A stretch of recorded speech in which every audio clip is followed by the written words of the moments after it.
Let's turn now to Washington, D.C. Plenty of headlines, of course, every day for the markets to digest. Eamon Javers is here to help us do that. Eamon.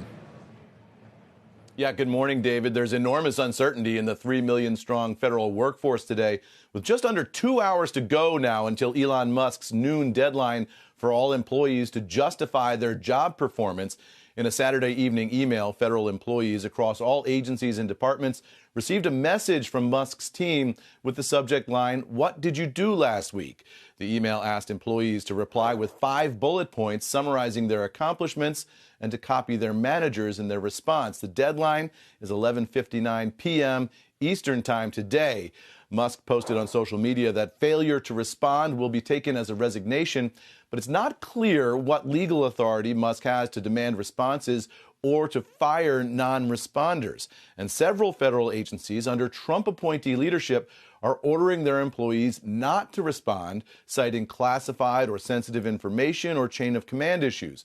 All of it indicates something of a power struggle between Musk and other Trump appointees over who actually controls the federal workforce. Here's how that's shaking out. Some departments or agencies are asking employees to pause or not respond to the email. That includes the FBI, the State Department, the National Institutes of Health, the Defense Department, National Security Agency, the Office of the Director of National Intelligence. They're all saying, don't respond to this email. Departments or agencies that are asking employees to respond to the email by the deadline, Department of Health and Human Services, the Centers for Medicare and Medicaid, they're saying it's an opportunity to demonstrate what you've done and the importance of that work. So we'll see what happens after noon today, guys. But for now, it seems the effort has President Trump's backing. Over the weekend, he posted to social media that he wanted Musk to get a lot more aggressive in scaling down the federal workforce. Back over to you guys.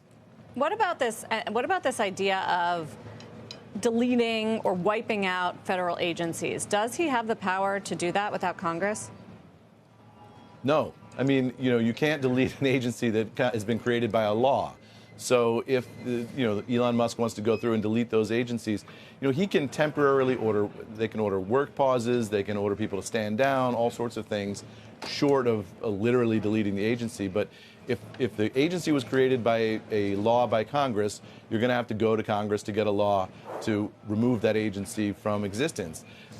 We'll see if Congress has the appetite to do that. So far, Congress hasn't been asked to weigh in on any of these moves, and we'll see whether they want to actually do that or not. It depends really on how much political support there is for each agency up on Capitol Hill.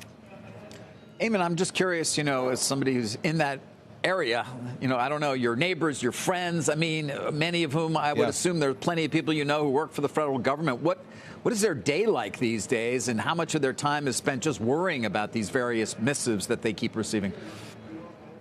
It's a lot of anxiety, right? I mean, and people don't know what the rules are now.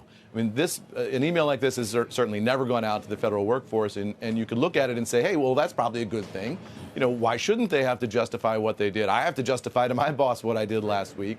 That seems a perfectly reasonable request. But when you get into classified information, sensitive information, health information, all the kinds of data that the federal government oversees, and whether or not people have to respond to that email is causing a lot of anxiety. I talked to one person who said, their boss told them not to respond, but their boss's boss told them to respond.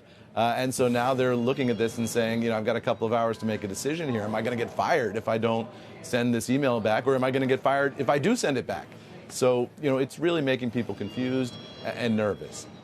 Yeah, now we got this AP story out, Eamon, about a lawsuit filed in federal court in California on behalf of unions, veterans, some other groups, basically saying that no OPM rule has ever purported to require federal workers to submit a report to OPM, the Office of Personnel Management. Right. I mean, and that gets to the chain of command issue. Who actually is your boss? Is your boss OPM, or is your boss the director of your agency who's appointed by Donald Trump? And some of these Trump appointees don't necessarily want their workers responding to Elon Musk's emails. So there's this power struggle dynamic that's going on here, too, as to who reports to who. Eamon, it's going to be an interesting day. Eamon Javers watching some of these conflicting tendencies in Washington, D.C.